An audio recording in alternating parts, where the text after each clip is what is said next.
Welcome to the Healing Collective podcast, where we explore the paradox of healing. And we broadcast all of the healing codes to support a world of more heart-centered humans.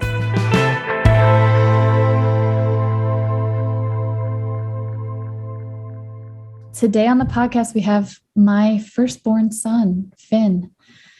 He's 9 years old. He is an old soul. And I truly learn more from him, I think, than I am somebody who's teaching him stuff. But learning how to show up for my two kids, and, Finn in particular, just because he's older and so he's been here longer, those have been some of the greatest lessons in my life. And Finn has some pretty cool special abilities. And it was a real journey for me to know what to do with that. And certainly being friends with Lauryn helped me navigate it. And Lauryn has actually been, she's kind of been Finn's coach at times. We call her. This is one of the first people that Finn opened up to outside of me. So we just thought it was a good idea to have him on the podcast. And I wasn't sure if he'd want to, because he's often very private. But when I asked him if he wanted to be on it, he got really excited and said yes. And so, please enjoy this episode of the pod with my son, Finn. He's my whole world. So everybody, today's podcast guest is my son, Finn. Hey. He's here. You want to introduce yourself a little bit and say something about yourself? Here, get nice and close to here so people can hear you.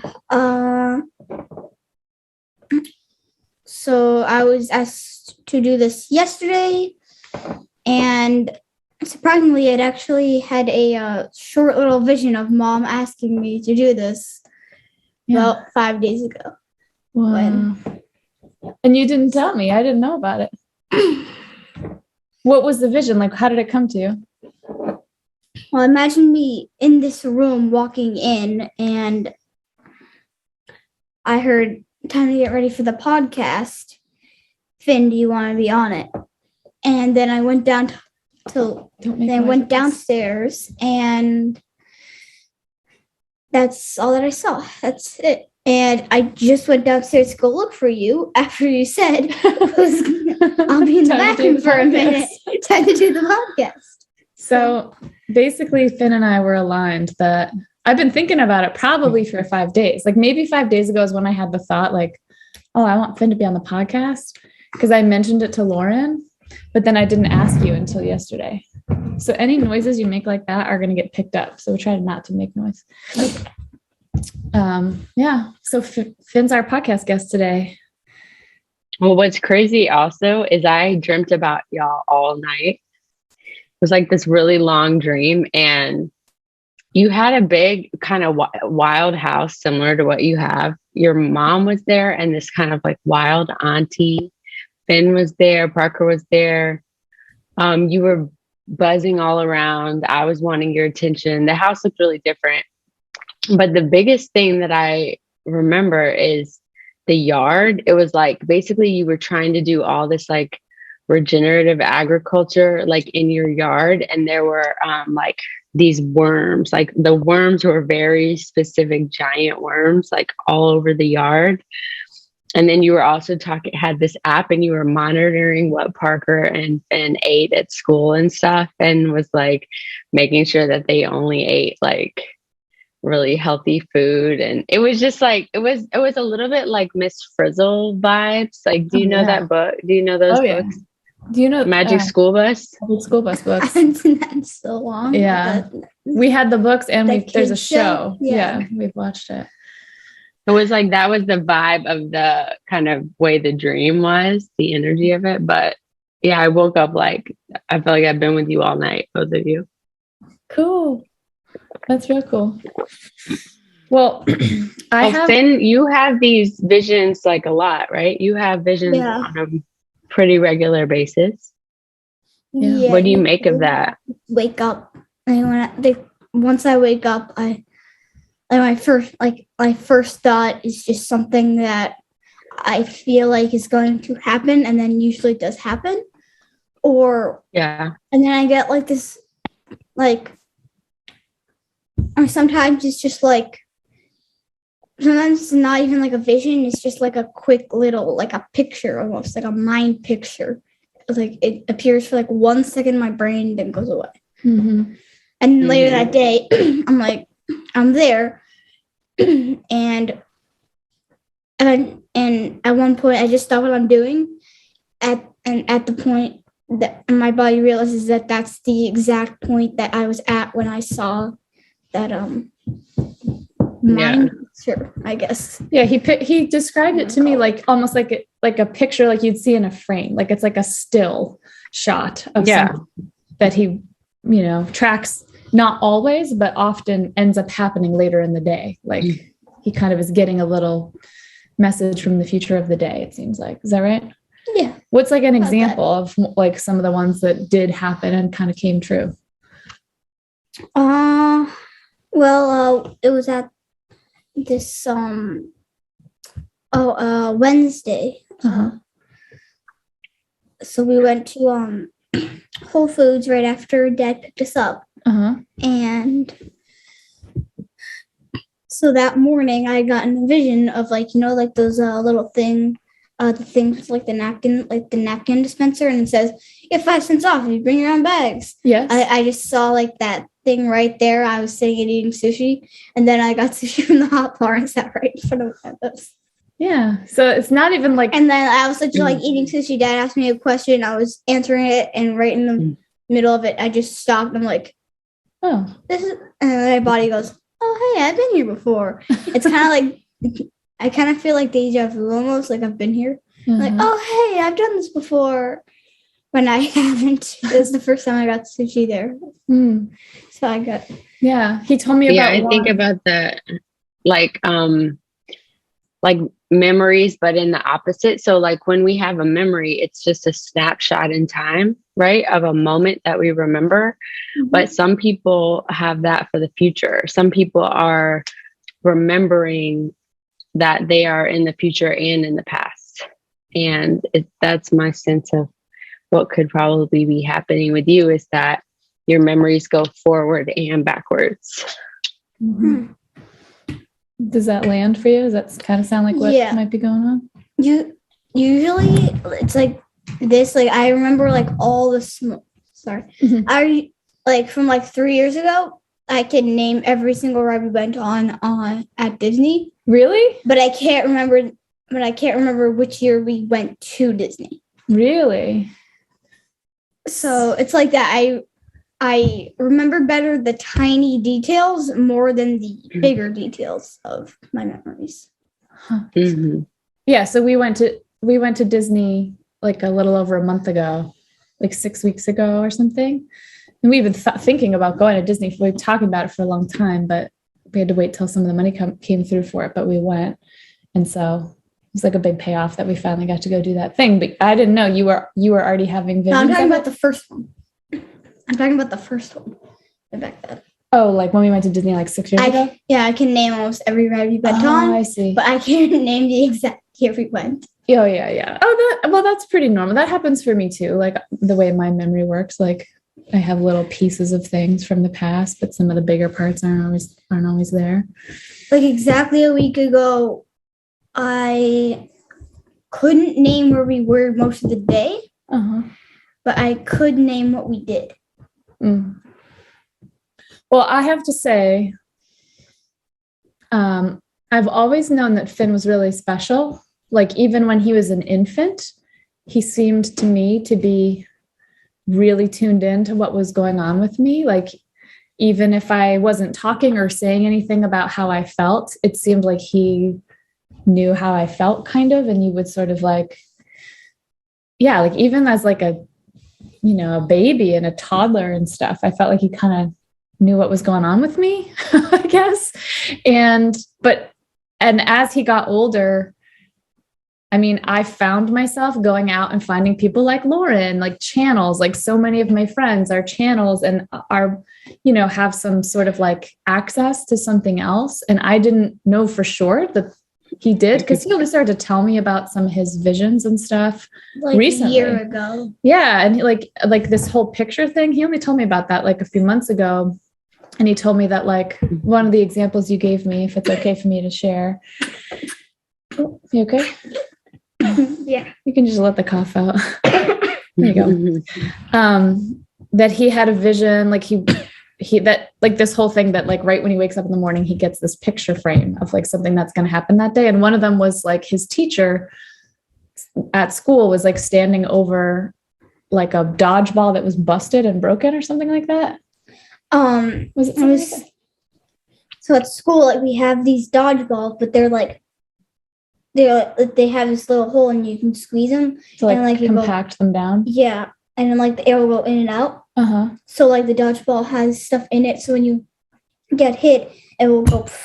Kind of like soften, so it doesn't like, hurt much. Oh, like a and like people were doing that, but they were squishing it like super tiny, and then it would go and like almost like crinkle and break kind of. I see.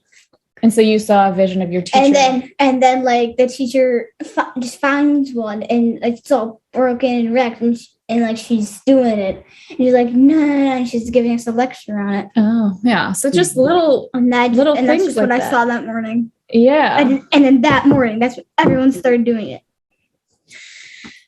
So it's all new to me, and my thought is that a couple years ago, maybe I would have been kind of like scared almost or freaked out, but now I have so many friends that also get channeled messages and visions, and I've even had a little bit of that going on for myself, that I feel like when Finn told me about it, I wasn't super scared about it. I was just like, oh, that's cool. It's a superpower, right?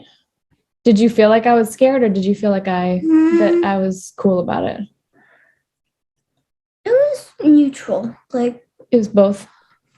I kind of felt like that you were like wondering. Like I could see you like go for a sec, like I'm talking to you, and then like you're talking like in the middle of something, you stop, completely zone out, and then like keep going. Like so maybe I got a little overwhelmed for a second and froze for a second.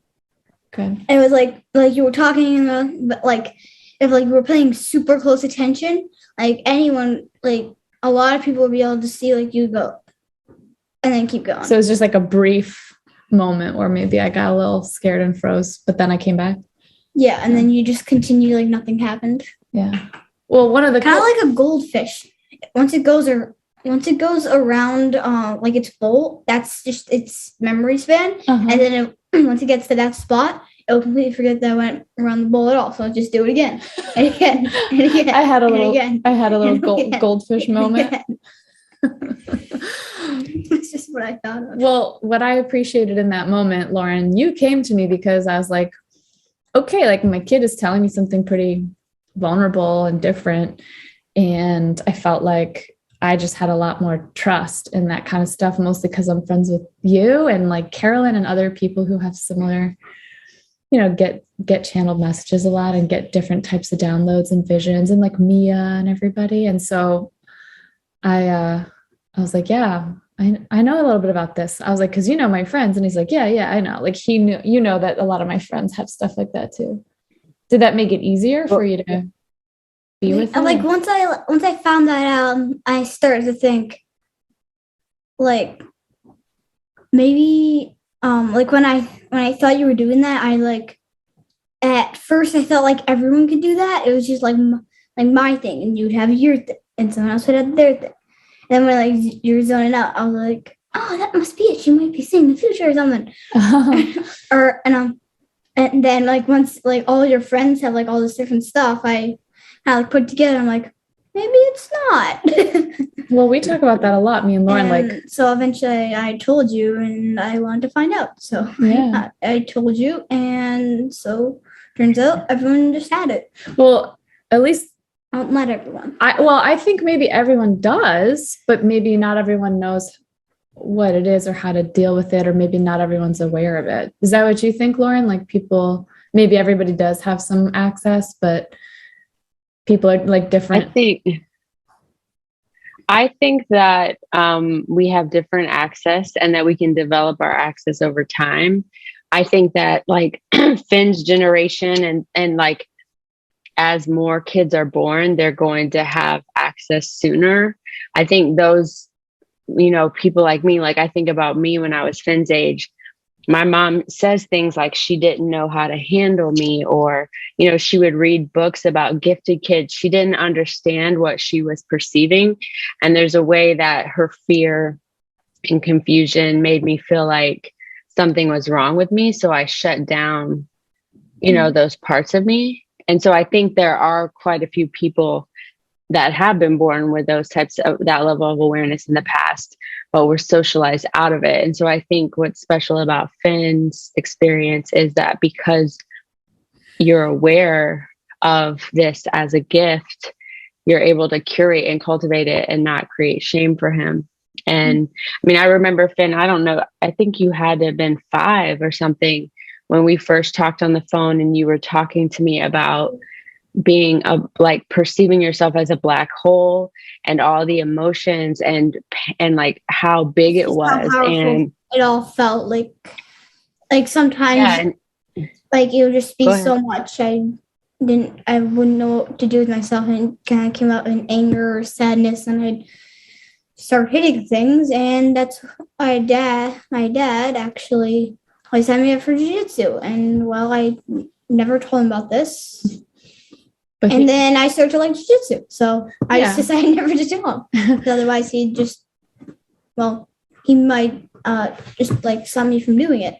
So, yeah. The black hole thing is like, I just want to say really quick, like, I mean, even quantum physics, I was listening to these like lectures on the scientific National Science Convention, and they're talking about the ways that like our awareness, like we are black holes, and that even like our universe is going through black holes. And so, and I've had that experience, and I know people around me have had that experience where they're starting to perceive themselves as energy in the universe and not separate.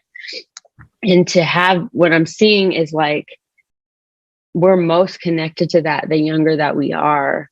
And it doesn't make sense to us. And it can be a very big experience for our small bodies, our physical bodies.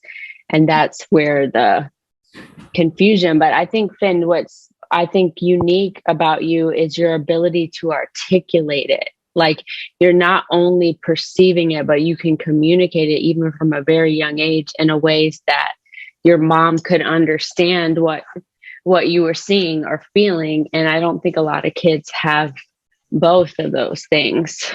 Yeah, this kid's super articulate. He knows more vocabulary than me somehow. He's a pretty smart kid. Yeah, I don't know what articulate means. That's funny. It means you have a lot of good words for things and you can describe. Like when you told me about the black hole thing, you were able to tell it to me in such a way that I at least understood it enough to be like, I think we should talk to Lauryn about this. And she knew exactly what you meant, but you're able to explain what's happening, whereas like a lot of kids might have more trouble explaining it. You're good at articulating. So like how some people say free instead of 3. Yeah.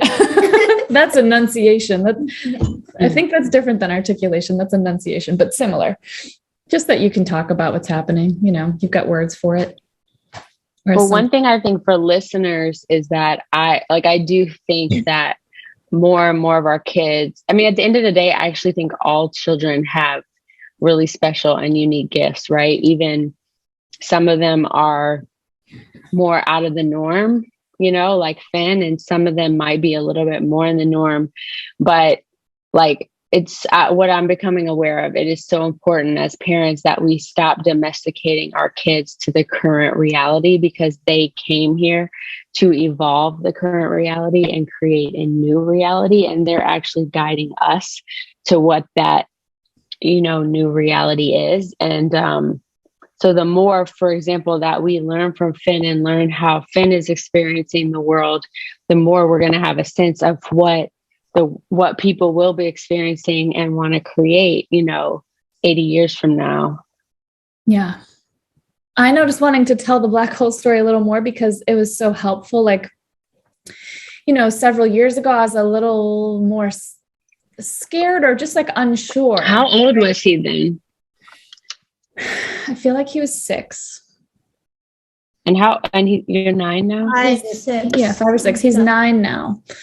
And I was like, really, when I first started like knowing Lauryn and being close with her, and part of what drew me to Lauryn is because like I had a little bit of like, I have some Enneagram type 4s in my life, Finn being one. And I realized that I almost had some like aversions to like big feelings and like that. And I was like, okay, I need to get a handle on this. Like, I want to learn about this and what's my deal. And I asked Lauryn to be my learning partner and basically be my friend.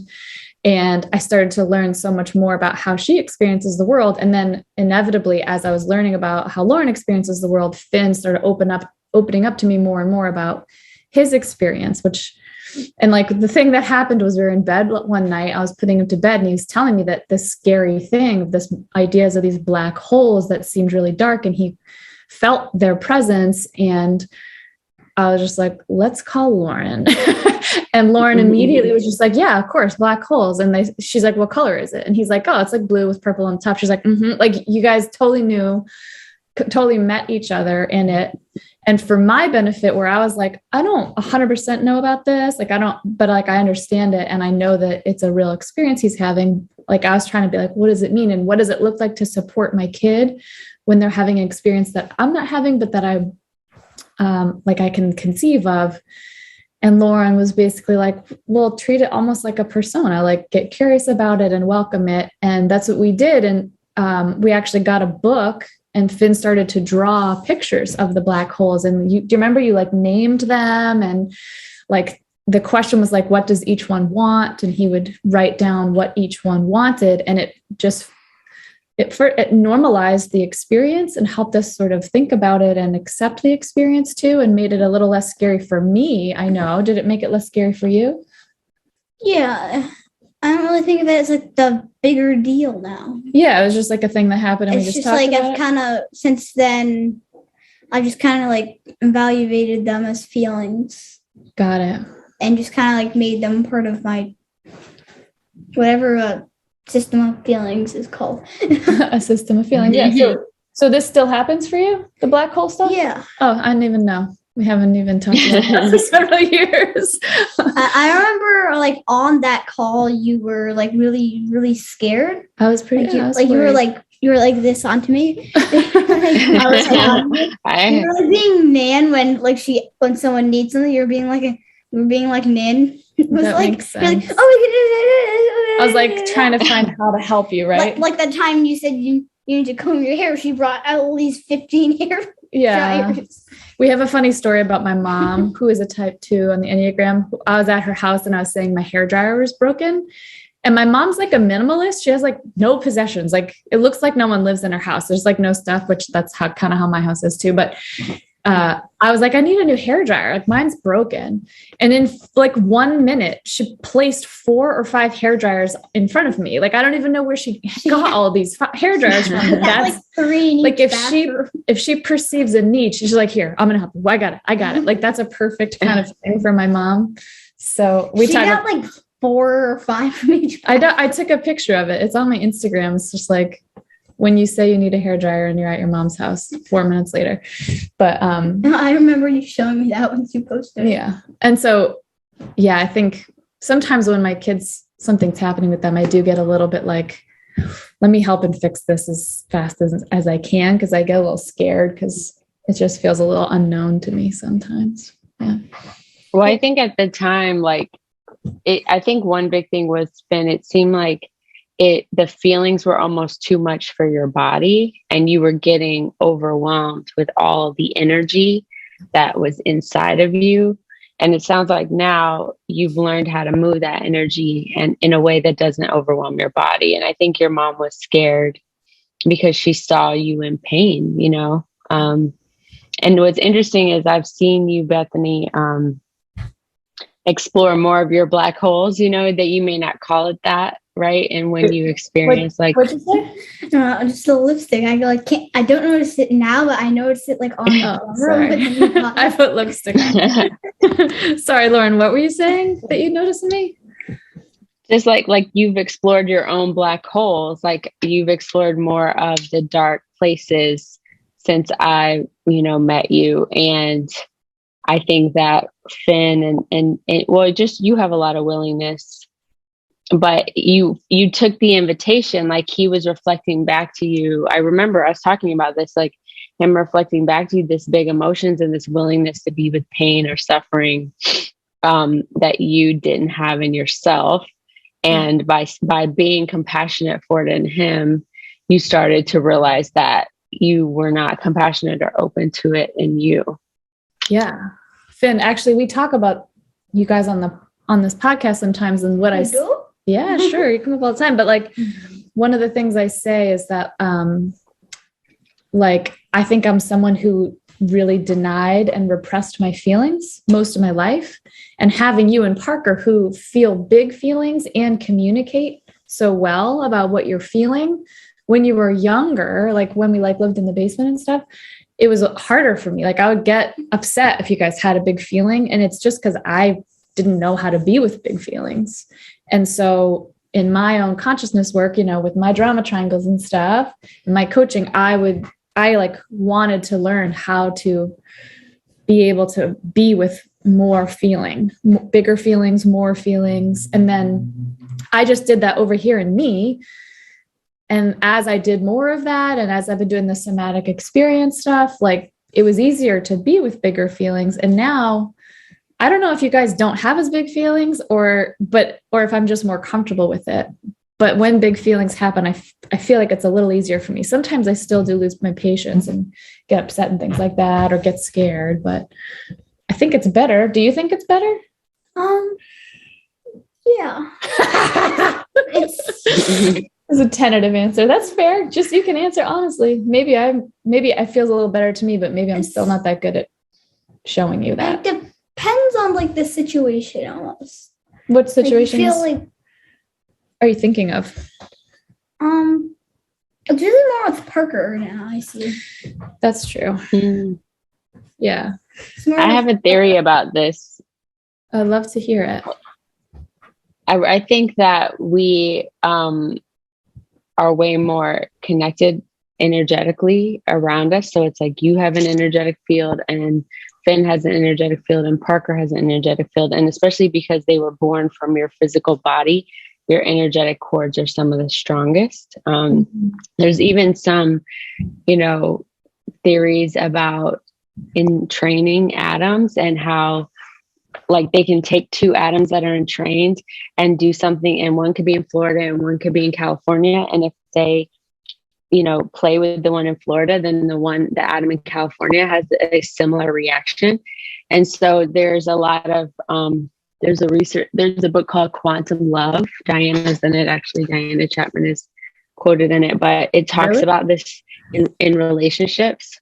Yeah. One of her clients, wrote it, and, Laura Berman, who is a famous therapist, wrote it, but she was one of Diana's clients. And so, anyways, the whole idea is that just like we're constantly, our vibrational frequency is shifting according to the people that we're entrained to and that our atoms are entrained to. So what could happen is like, if you have an unwillingness to feel some of the vibrations, it's going to get that energy. Let's say, so think of it as like a ball of energy that you and Finn share, or you and Parker share. And there's a bunch of energy in there, but your awareness can block some of the energy. And so then all of the energy gets shifted over to them that you're unwilling to see or hold. And so I think this is what happens when this kind of like empath, even narcissist dynamic that we hear about all the time, right? Where one person is feeling all the pain and suffering because in the relational container, both people aren't willing to feel. So the body that is more aware of the energy and more aware of the emotions starts to feel all of the feelings for, both. I think it happens in the collective too. Like, I think there are people that disproportionately feel and experience kind of the trauma or the terror of collective pain because their bodies and their awareness are more open to that, because we're all connected. And so I think as we in relationships, more of us are willing to feel our feelings and perceive the energy that's occurring, it actually makes life better for everyone who you're connected to relationally, because then the energy can flow and move. Mm. So I'm saying all that to say that it would make sense that as you become more aware of your dark energy, or you're willing to go to certain places, less of that would get discharged to Parker and Finn to hold. Yeah. So it's not like something's going away. It's just like, actually, it's just spread out more. And it's like big feelings are here in both ways, but we're maybe all more willing to be with it when it comes, sort of. Yeah. Well, one thing that I'm thinking about now is like an opposite parenting situation where, so one of my gifts is seeing into people's energetic fields and seeing what they feel or what they think. And often it can be before they're aware of it. Mm. And so for me as a mom, something I recognize now is when Taylor was little, I would name all these things that I was feeling off of his fields. And he hadn't learned the self-awareness to understand those things for himself. So now often, like if I ask him how he's feeling about something or what he thinks, he really shuts down. And it was something I realized is like, it was like too early or too young, I really, this happens with adults too. It's like, just because I see it doesn't mean that it's in the best interest of the other person for me to tell them, because they need to come into awareness of it on their own. And so I think about, like, let's say it would be like Finn, like maybe Finn, as you get older, you're going to start to see the future for other people too, and not just yourself. And as you get older, there's these like things that we have to learn about our gifts and how to use them in service of ourselves and other people. Or let's say you see something in the future that isn't a good thing and you're not sure, like, should I tell my mom that I know that something bad might happen? Or, there's these things that start to happen as we navigate these gifts and we don't have mirrors or other people who have the same gift as us. And how it interacts with others. If that ever happens, you call Auntie Lauryn, okay? She'll help you with it. She'll tell you if you should tell me or not. Okay? Okay. I'll put her phone number in your iTouch. I mean, there's a way, like, I don't see the future the way you do, Finn. I feel the future sometimes, or I feel a possible future. And so I can really confuse myself because, and what I feel can be very far in the future, like 10 years or more, And so for me, I can be really sad because what I feel, I'm not sure if I can believe it. And I have to wait so long to see if it is going to come true or not. And so I like the fact that yours is visual and it's like this snapshot, and that you have it kind of daily, because that to me would build Finn's self-trust. Like, oh, look, like what I saw was, reliable. Yeah, you can almost treat it like an experiment. Like each day, does it come true or not? And how did it feel different? What did you notice? And then maybe you'll be able to learn like which ones come true and which ones don't. Does that make sense? Yeah. Most of the time they do come true, but there has been a few times that it hasn't. It's been something close, or it's just been like a week later. Yeah, like he told me one morning he didn't want to go to school because he had the snapshot that his French teacher was going to be standing over the desk, like screaming at him or yelling at him, right? And then I was kind of like, okay, like let's see. And obviously something like that happens, I'm going to get involved. But then that didn't happen that day, right? Yeah. So the opposite happened. Yeah, she was really cool to you, right? And because come a little closer to the computer. So it was a French test that day, and now that I think about that, could have just been my mind being worried. It was the first French test. You're right. Now we're having them every single day. The Grand Concours, I think that's how you pronounce it. And it's like this big French test at the end of the year, and we've been taking every other Grand Concours test and like the history of it just to get ready for it. Wow. That's intense. Finn's in a different school. It's a whole different level of school. They actually had to make a new level of French for our class. What? For like Deborah in our class. That's pretty awesome, Finn. Yeah. Can I talk a little bit about the schools and your different experiences, or you want to skip that? Sure. Yeah. We'll check again. We don't have to talk about anything you don't want to, so it's okay. Yeah. Yeah. I mean, Finn is in a new school. So if you have a kid who's open and sensitive, you know, I don't know, like I've been learning about what that can mean about how life goes and like what's friendly for them. Like even just right now, you know, some of you might be watching on YouTube, but if you're just listening to the podcast, Finn almost always has a hood on, right? And he has long hair on the front of his face, and it's always kind of like this. And so he's kind of hiding all the time. And I think part of that, Finn, is like your way of sort of protecting yourself from feeling so much and sensing so much. Does that feel true? Yeah. Yeah, I feel like when I was younger, it was more like Parker's hairdo. Like it was more behind your ears. Yeah, up and back kind of thing. Yeah, but now you're very cloaked. You're like a Jedi. He's always got like a lot of stuff going on. He's always hiding a little bit. And I noticed, so he was in like the public school, the elementary school locally here.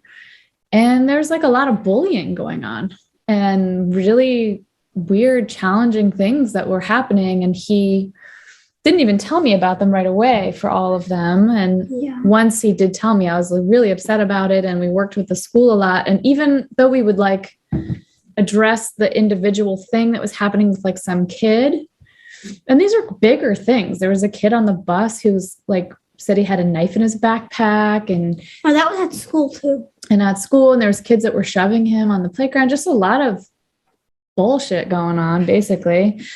And, you know, I would step in and be like, hey, and I talked to these kids' parents, and I talked to the principal and the teacher, and, you know, we would kind of deal with it. But what I noticed in you, Finn, is like, you went from being this like really like outgoing, like kind of social, kind of brave kid to getting very closed in energy and like very scared to like do anything where anyone was going to like notice you or put their attention on you because you felt like now I'm more teased. Like in the back, kind of like there, but not there. Well, what I noticed, that was how I perceived you like last year. And right now at school, I'm like kind of like everyone else is like how I was when I first got into school. Yeah. They're all like, because they've had a good time at school and I haven't.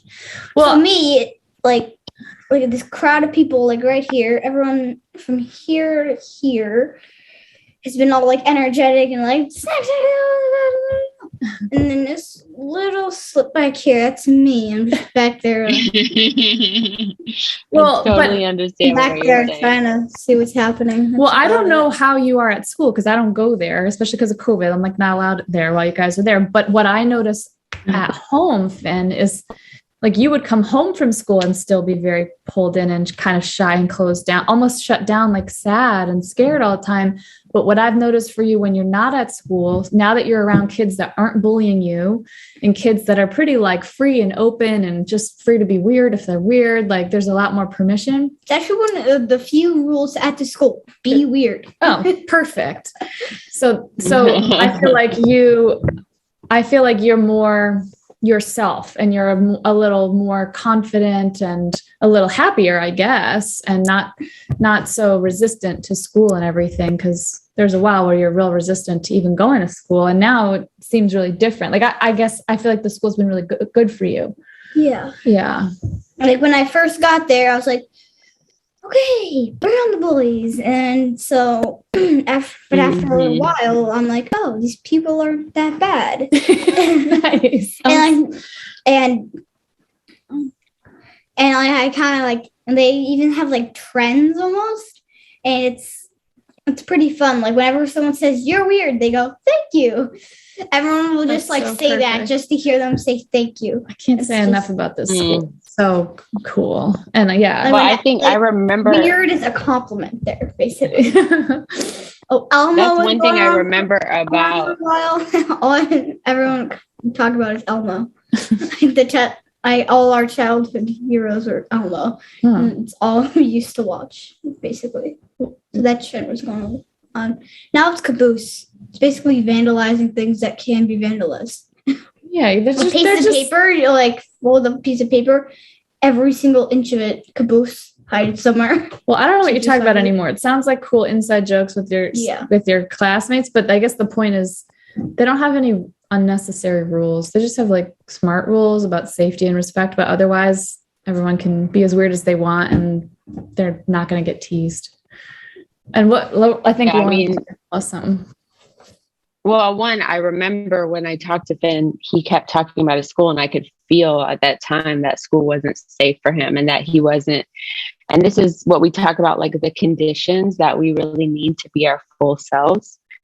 And that, I was a principal, obviously, and a teacher for a long time. And I've really been going through a big grieving process of how much I participated in the domestication and conformity, and how now I see it so differently. I see that kids like Finn and kids who are rejecting the model are actually showing us how the model is not working and how it needs to evolve and change. And I'm grateful that there are some schools, most of the schools that are more available for what you're talking about are very expensive. So the access to them, is limited. But like even Talon right now, he's really unmotivated for school. Like he loves baseball, he loves his friends, but like every morning he's like 30 minutes late for school. He's 15 then, so it's a little bit different.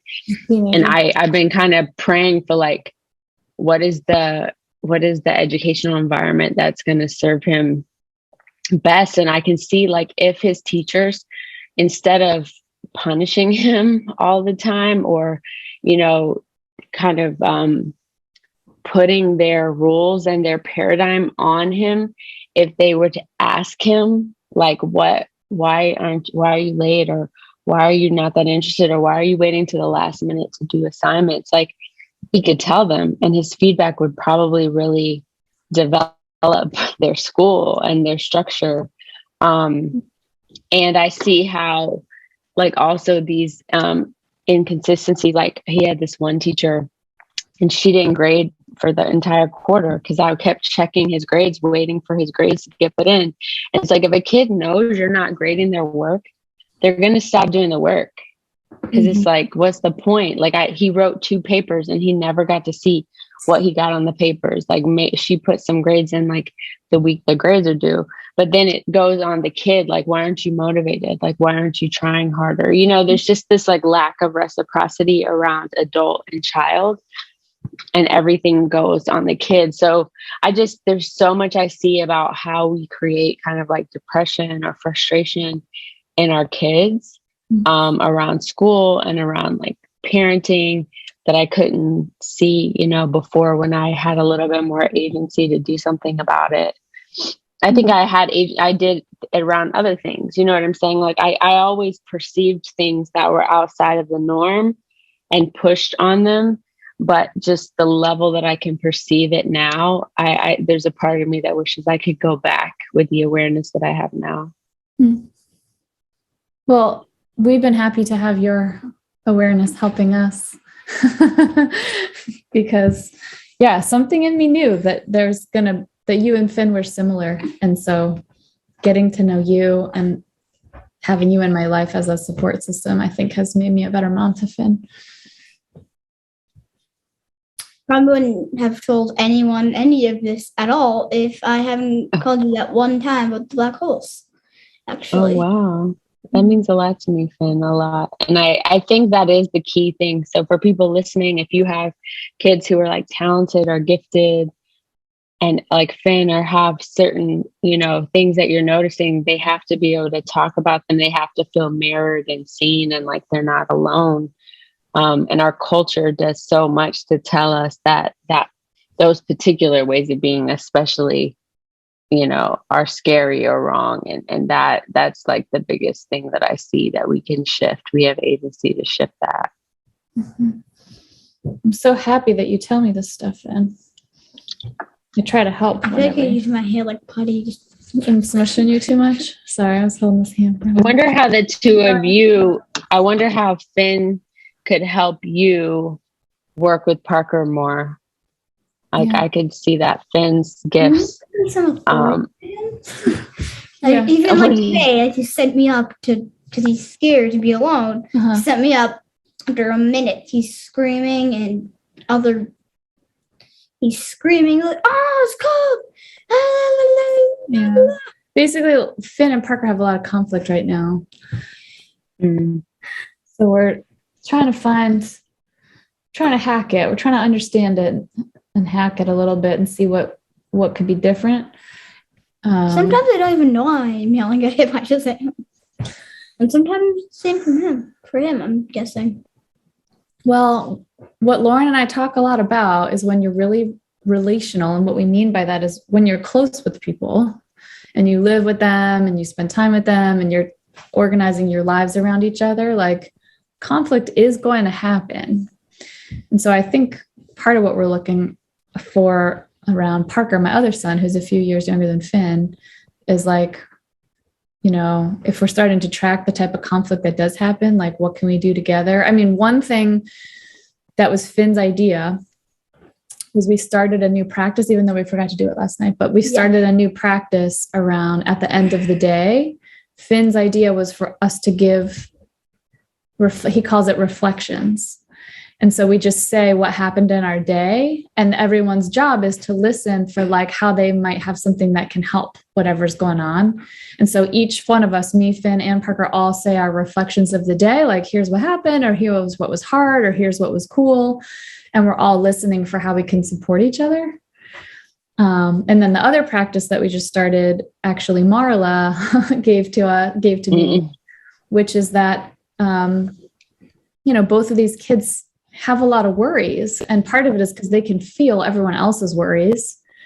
And so like me as the mom, I have more capacity. So the other practice is they tell me 3 worries that they want to give to me so that they don't have to hold it. Like Parker's been being scared at night and stuff and scared to be in rooms by himself. So giving me some worries and then I give it to the universe. And so that's the other practice that we've just started. Do you feel like that's helping even though we just started that?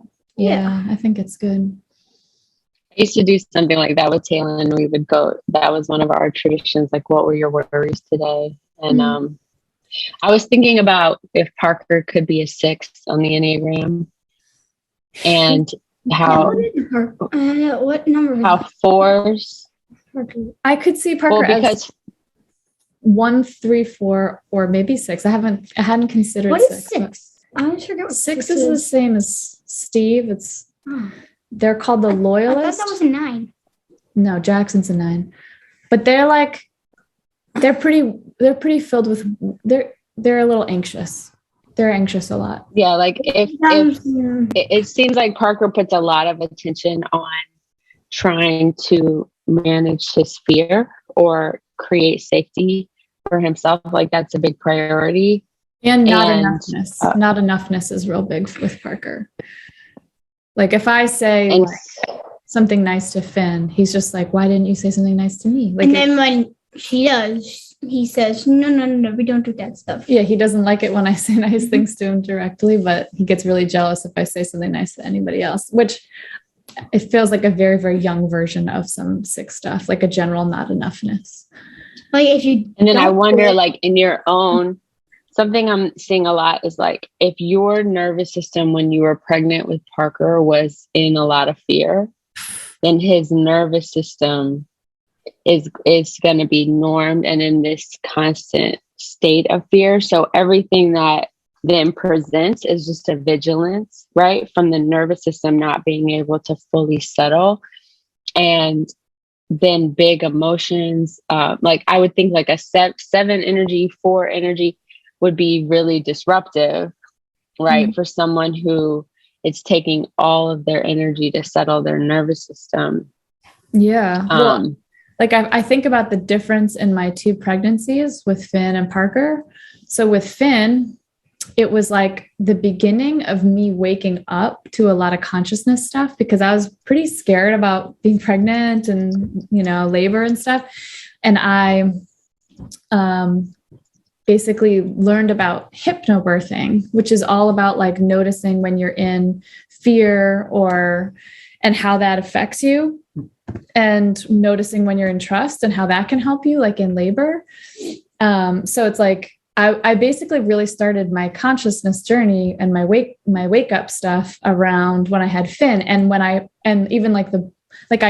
did hypnosis and I did hypnobirthing and I did all this fear releasing stuff when I was pregnant with Finn. And then my birth experience with Finn was like so powerful. Like it was so incredible, and like didn't really have pain. Like just, it was really, really beautiful, amazing, super empowering experience. Like probably one of my favorite experiences of my life.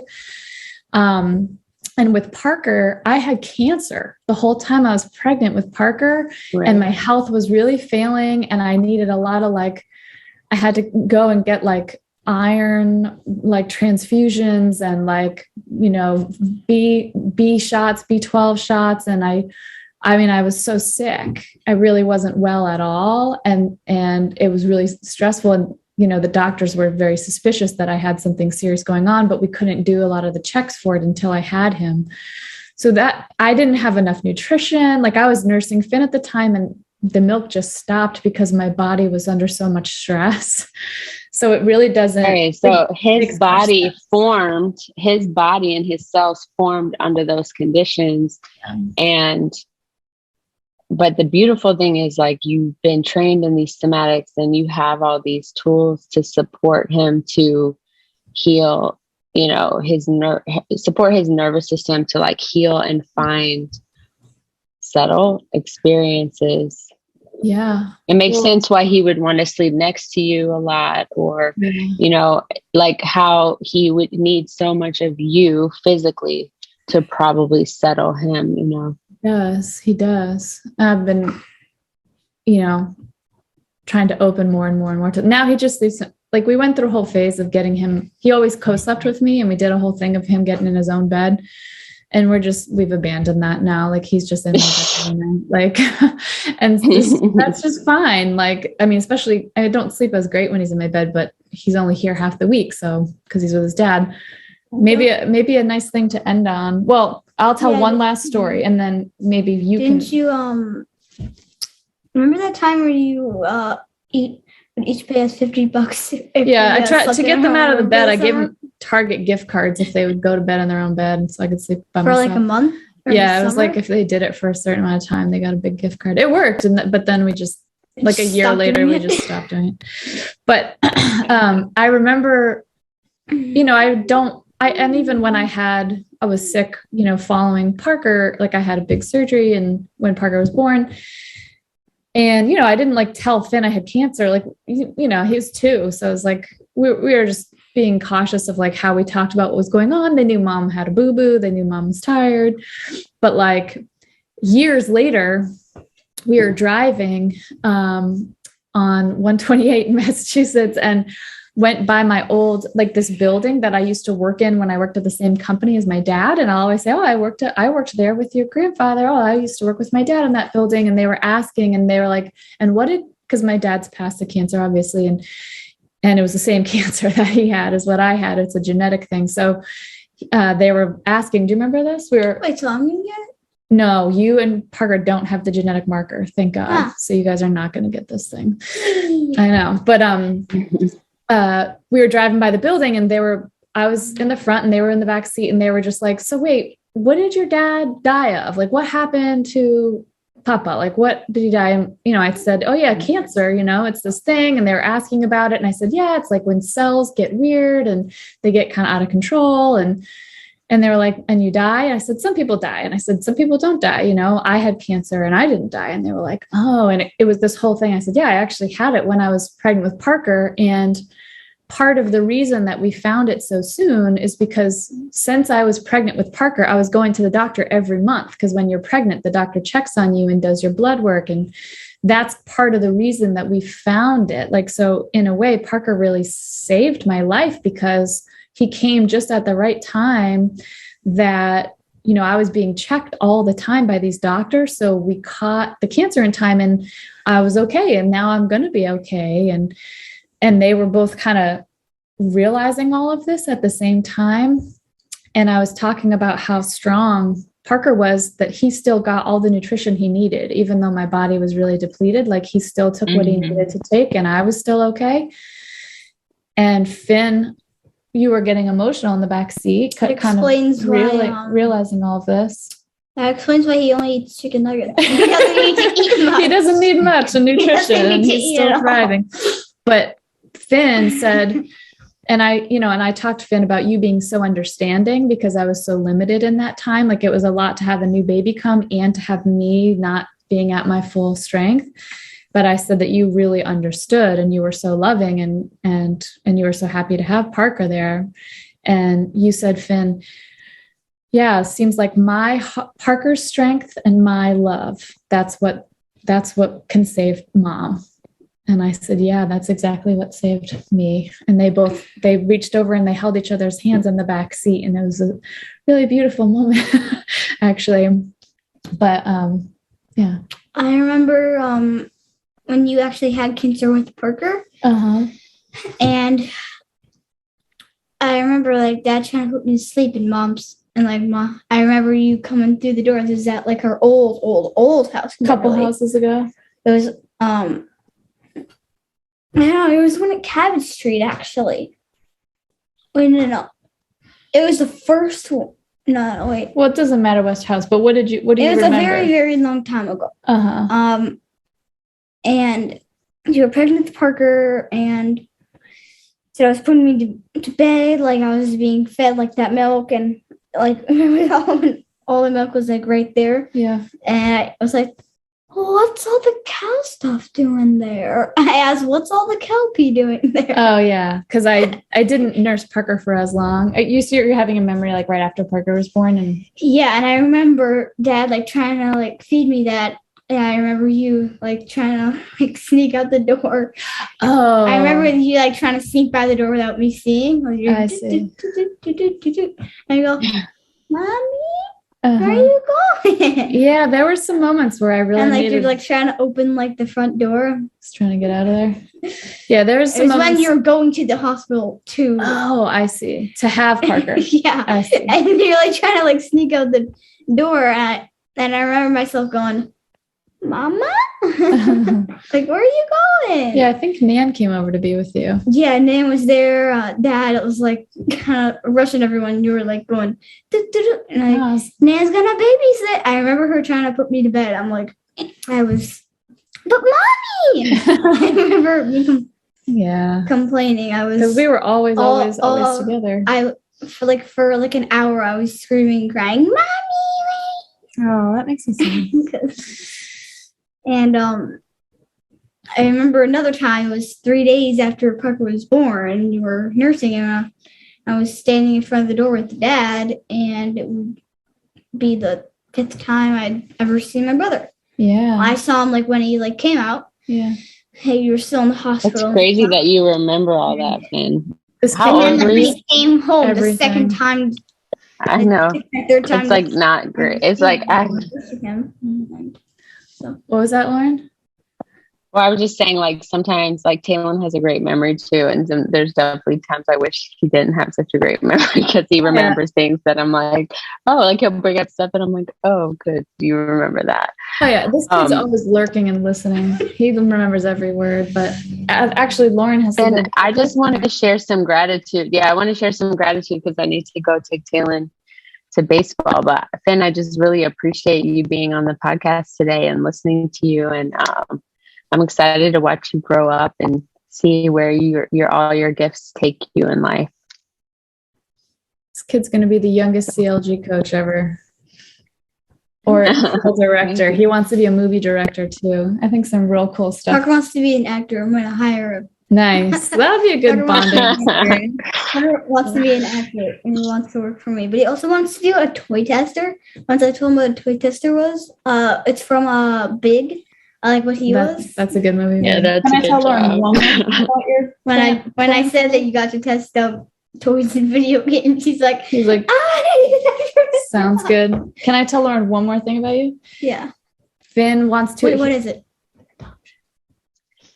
Is that okay? Yeah. He wants to adopt. He says he wants to adopt 5 children when he's older. He wants to be a director and make a bunch of money, and then he wants to be a dad and adopt kids that need homes and be their dad, which I think is so cool. Badass. I first had that idea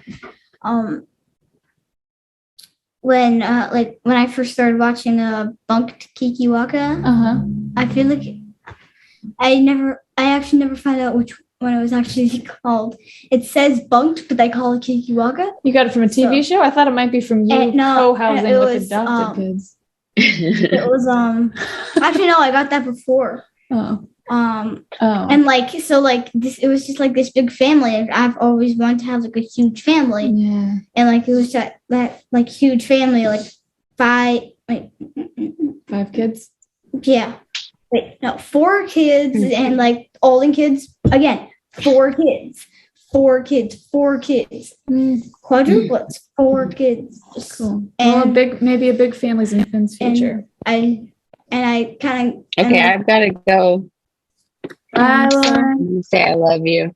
Love you. Bye, y'all. Thanks, Auntie Lauren. So like that's we can stay on for another minute if you want, Finn. Yeah, that's when I really just started like wondering I might want to adopt like 17 people. Yeah. Well, big families are cool, and your dad and like those and like the original like TV show family that was there, half of them were adopted kids. Yeah. So. And we co-housed with the Evans, and so you saw they're all 3 adopted, and we fostered them to adopt. So you've actually been through the whole process of foster kids coming into a home and slowly over time being able to get adopted. Thea was like 3 days old coming in. I know, we got Thea, I think 3 or 4 days old she was when she came to us. I was kind of upset, like no one was letting me in, like not upstairs. I had to sit in the cold room. Not cold. It's not cold. Sit there, you were painting the walls. You're moving down there. So what, like you were just repainting the walls. People were being careful about the baby and stuff, basically? Is that what it was? Or I what? was just like kind of just locked in there. Did you feel like left out or whatever was going on? Yeah. Oh, I see. It was Zariah too. Yeah. So yeah. I felt really that's something excluded. Well, that is something with a lot of people, like, there's a lot of people to put attention on if you have a big family too. Wait, is that camera or is it this camera? It's that camera. Well, that's what we've been using. I can switch it so that it's this one. Here, let's switch it. No, it's fine. It's just takes 1 second. See? Boom. Oh. And now we'll move this over here. Well, Finn, there's one question I had for you that we didn't get to. You want me to ask it? Sure. I was writing questions down.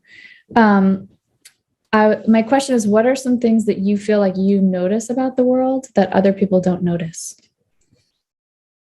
Sometimes I notice just energy waves and how people feel, how people will feel about stuff. Mostly about feelings, but sometimes about other things. Usually, like I can tell how people. It's okay. Keep going. Feel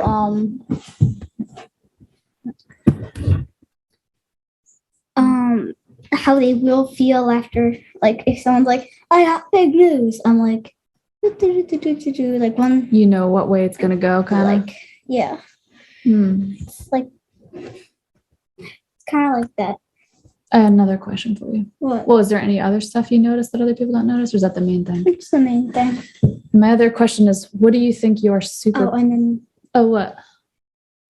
Wait. Very rarely. We can put a disclaimer. Are you going to talk about something about? Yeah. Yeah. So anyone who's listening to this podcast with children who get really excited about Christmas, I'll just say that you should skip ahead here. Okay, go ahead. I think that'll be cool. People will shut it off. Yeah. You can speak freely now. And I really like, well, I wasn't told about Santa. I I figured it out, and so I went into Mom's room one day, and I said, "Santa real?" And then she flat out told me. No. And it was kind of like that. It was like that. So do you mean like sometimes you can tell? Sometimes like I can tell like if someone's keeping something from me. Yeah. It's like that. Yeah. You can kind of feel when something doesn't match, isn't in integrity, isn't in alignment. I was thinking about it like this. How does he go to every house, all 8 billion, all 7 billion houses in one night when someone can't count to 7 billion in their entire life? Yeah, you saw some practical implications around the whole story. Yeah, I can see that. But also magic reindeer pulling a sleigh that flies? How's that going to work? Well, there's that part, but I think what you're pointing to is also just being able to feel if someone's not really telling the truth about something. Yeah. Yeah, which I hated. Like with my kids, I was like, all right, these are social norms, so I'm going to we'll go along with it. But the moment they say, is this real? I'm going to tell them the truth. Like, I'm not going to lie about it. And so that's what I did. And that, I think, worked out pretty good. Because I didn't want you guys to not trust me and think you can't believe me if I'm just gaslighting you about something like that, you know? Yeah. Okay, so then my other question for you were, what are your superpowers? What do you mean by superpowers? Well, I can't fly and I'm not the Hulk or anything, but it doesn't have to be like a Avengers movie, but just like what are the things that you feel like you're really, really good at? Well, there's those two things. Yeah, those are definite superpowers. And, what else?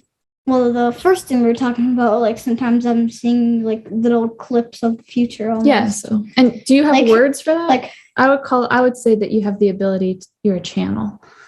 You're like kind of like how whenever Matt like kind of how like on Instagram like do like your phone will go clips from 2013. Yeah. And they'd be like little old photos and videos come back. Yeah, whenever Matt says to me, Matt's my uncle, and he every time like those will be made on his like Instagram page. It's been happening with you too. He'll be like, "Hey, there's a new one on my Instagram page." I just know what he's talking about, and he shows me it, and it's like of me and him, like all the stuff we've done when I was like 3 years old. So is it something like you can kind of tell when a connection point's coming almost, or a memory or something? Like it's kind of like that, except it's just one of those clips.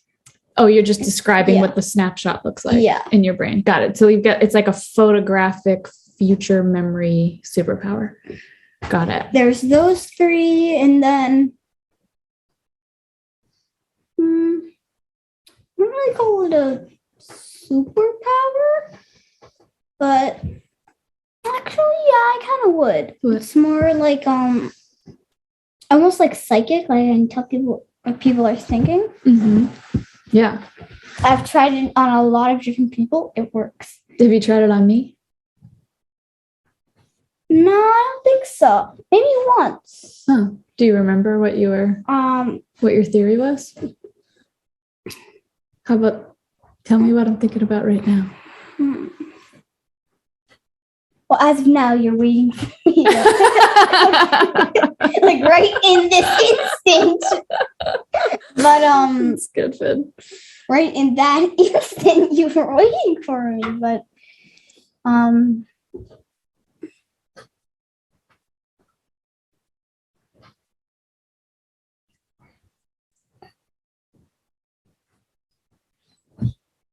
I think you're thinking about this podcast and what is happened and what is happening and how you think it will affect everything else in the future sometimes. Yeah, that's true. And even I was just here, come so that you're in the screen here.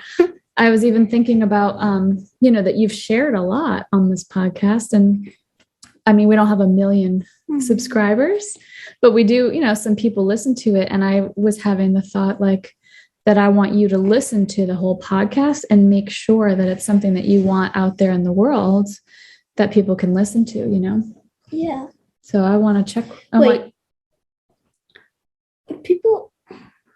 how would you end the disclaimer? Sort Oh, of. about the Santa Yeah. stuff? I'm like, it just came to my mind, like, that's the rolling? Are they not going to listen to this next part? Here, turn your body towards the camera because they won't be able to hear you, and sit still. So nobody, they'll just skip ahead. They'll have to listen to it without their kids. So they'll go back and listen to the rest if they're interested too. Okay. So I was thinking about that. So I was thinking, if a few hundred people listen to it, do you feel comfortable with that? And so I thought maybe I would. So what will happen with the podcast? Yeah, that's exactly right. I was thinking about the impacts and about the podcast and all that. Nice work. Psychic. Then my last question, do I have any superpowers? What do you think my superpowers are? What do you think I'm pretty good at? Like as a person? You always know what I need and what everyone else needs. Really? Like everyone around you, like when they're like feeling down, like you always know exactly what to do, like right in that moment. You always know like exactly what they need. Like for me, it's, we'll say like Parker is being really, really just, well, like even like right then, like an example, like I completely freaked out about Parker being all crazy in the bathtub. Yeah. Because he wouldn't, he's trying to, it's cold, I don't want to get out the bathroom. Yeah. That's a lot so he was screaming about it. And what did I do? And like I came down screaming and angry. Yeah. And I told you, and you fixed it immediately. Came down. I heard a little yelling at first. Yeah. And like after when you came down, it was quiet. And it was better. And I could tell that Parker felt much better. And so it was like that. Finn. Well, I really like always knowing what people need. I really want that. I really want to be able to tell what people need and to be able to. That's what I see a lot. Thank you so much. I mean, especially because I do it a lot for clients and friends, but I always want you guys to get the majority of that, So thank you for seeing me around that. Thank you so much. Love you, bud. You too. And that's it for today, guys. Is there anything that you want to say to feel complete, or is there anything else you want the listeners to know? Reese has been on the podcast, right? Yeah, Reese has been on the podcast. Listen to Big On Boot Shop. We're now putting up ads for other podcasts. Reese Roper has a podcast called Joe and Reese's Pickle and Boot Shop, and it's Finn's favorite. Yeah, we like. Also the first podcast I knew about. Yeah, that's the first one that he's aside from the into. astrology podcast, which isn't your fave, but you do tolerate really me. Yeah, you tolerate me listening to it sometimes. Yeah. This shout out for Pickle and Boot Shop and probably Five Iron Frenzy too. Like we like that band, right? Yeah. Yeah. So Reese Roper, I forget what episode he was. Yeah, but I think maybe 28 multiple. Actually. Welcome to episode 28. Well, I think that's what's so funny. There's an inside joke on Reese's podcast around episode 28. Episode 28. I think 30 episodes later. This is episode 28. We should check. I think maybe it was episode 28 on this podcast he was on. So yeah, Reese gets a shout out on this podcast. And anything else? No, I don't think so. All right, cool. That's it. What would you say to other parents out there who have kids that might have special abilities and things like you? What would you say to them? Who listens to the podcast? Because I want to make sure that mostly people who are already into consciousness and kind of already into the same stuff as me and Lauren. So mostly it's like people who kind of know about that. So basically everyone from work. It's a lot of people. Everyone from work and all of your friends, basically. Yeah, pretty much. It's like a few hundred people that seem to only listen. A few 100 million. Maybe someday. You know a lot of people. I do know a lot of people, but what would you say to those parents if they have kids that are like you? Like, what would help them the most? Their kids, if they have a kid like you, what's one thing they can do that would help them, help their kids?